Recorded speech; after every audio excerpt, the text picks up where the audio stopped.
Gulf యుద్ధం మొదలైన 3 వారాల తర్వాత అమెరికా అధ్యక్షుడు డొనాల్డ్ ట్రంప్ కీలక నిర్ణయం తీసుకున్నాడు.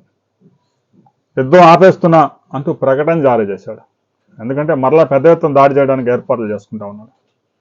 ఇక ఇరాన్ అయితే అమెరికా ఓడిపోయింది, మా శత్రువులంతా ఓడిపోయారని ఇరాన్ ప్రకటించింది.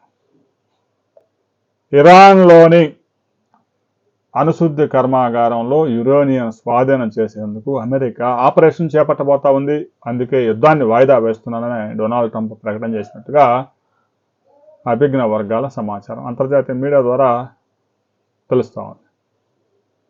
రాబోయే కొద్ది రోజుల్లోనే ఇరాన్లోని ఈ బుషహర్ అణు విద్యుత్ కేంద్రంలో పెద్ద ఎత్తున యురేనియం నిల్వలు ఉన్నాయి అనేది అమెరికా సిఐఏ వర్గాల సమాచారం. అణుబాంబులు తయారు చేస్తూ ఉంది అక్కడ ఇరాన్ సొరంగ మార్గాల్లో బుషహర్ అణు విద్యుత్ కేంద్రాల్లో.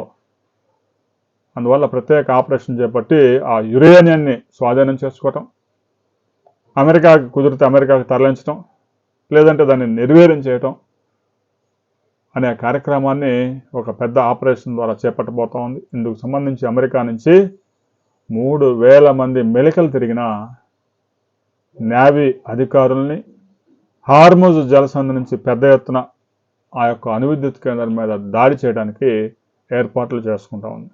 ప్రస్తుతానికైతే అమెరికా ఇజ్రాయెల్ దాడులు కొద్దిగా తగ్గాయి. రాబోయే రోజుల్లో పూర్తిగా ఆపేయడానికి ట్రంప్ ప్రకటన చేశాడు, కానీ దాని మీద ఇరాన్కి కానీ ప్రపంచ దేశాలకు కానీ నమ్మకం లేదు.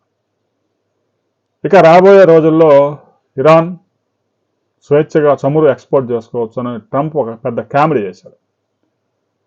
ట్రంప్ ఇచ్చిన పిలుపుకి ఇరాన్ కూడా స్పందించింది. ఎక్స్పోర్ట్ చేయడానికి ఇరాన్ దగ్గర కాదు, గల్ఫ్ దేశాల దగ్గర ఎక్కడ ఆయిల్ లేదు, రిఫైనరీస్ అన్ని తగలబడతా ఉన్నాయి, దుబాయ్లో నల్లనే వర్షం కురుస్తూ ఉంది. రిఫైనరీస్ తగలబడి పెద్ద ఎత్తున పొగొస్తే ఆ కురిసే వర్షం కూడా నల్లగా కాలుష్యంతో కూడిన వర్షం. రాబోయే 4-5 సంవత్సరాలలో కూడా గల్ఫ్ నుంచి ఆయిల్ ఎక్స్పోర్ట్ చేయడానికి అనువైన వాతావరణం లేదు. ఇరాన్ పెద్ద ఎత్తున ధ్వంసం చేస్తూ ఉంది రియాక్టర్లు, శుద్ధి కేంద్రాలని. ఇక వాటిని బాగు చేయడానికి దాదాపు 5 సంవత్సరాల సమయం పడుతుందని ఖతర్ మనకు ప్రకటించింది. రాబోయే కొద్ది రోజుల్లో కూడా ఇరాన్ అమెరికా మధ్య యుద్ధం ముగిసే అవకాశం లేదు. అమెరికా మరొకసారి పెద్ద ఎత్తున దాడి చేయడానికి అవసరమైన ఏర్పాట్లు చేసుకుంటూ ఉంది. మొదటి దఫా వచ్చిన క్షిపణులు సైన్యం ఇరాన్ని జయించలేకపోయింది. ఇరాన్ చిన్న చిన్న డ్రోన్లతో, ఆత్మాహుతి డ్రోన్లతో చేస్తున్న దాడులు గల్ఫ్ దేశాలను వణికిస్తూ ఉన్నాయి. అందుకే అమెరికా ఒక అడుగు వెనక్కి వేసి పెద్ద ఎత్తున సైన్యం ఆయుధాలు తీసుకొచ్చి ఇరాన్ మీద మరొకసారి విరుచుకుపడడానికి ప్రయత్నాలు చేస్తూ ఉంది.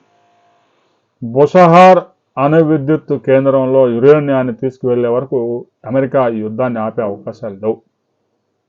అక్కడ అణుబాంబులు కూడా ఉన్నాయని అనుమానాలు ఉన్నాయి.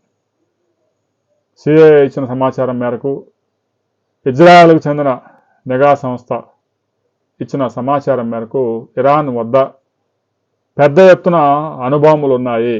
వాటిని కనుక ఇప్పుడు మనం నిర్వీర్యం చేయకపోతే రాబోయే రోజుల్లో అమెరికాకి ఇజ్రాయెల్కి పెద్ద ప్రమాదమే ఉంది. తాజాగా ఇరాన్ 4,000 కిలోమీటర్ల సుదీర్ఘంగా ప్రయాణించే ఖండాంతర క్షిపణిని ప్రయోగించింది. దీంతో అమెరికా ఇక సీరియస్గా తీసుకుంది. మరింత బలగాలతో రాబోయే కొద్ది గంటల్లోనే పెద్ద ఎత్తున ఇరాన్ మీద ఇజ్రాయెల్ అమెరికా పెద్ద ఎత్తున దాడులు చేసే అవకాశం ఉంది. ఈ రాత్రికి ఇరాన్ మీద నిప్పుల వర్షం కురిపించాలని అమెరికా చేస్తున్న ప్రయత్నాలు ఫలిస్తాయా లేదా అనే దాంతో మరో వీడియోలో మనం కలుసుకుందాం.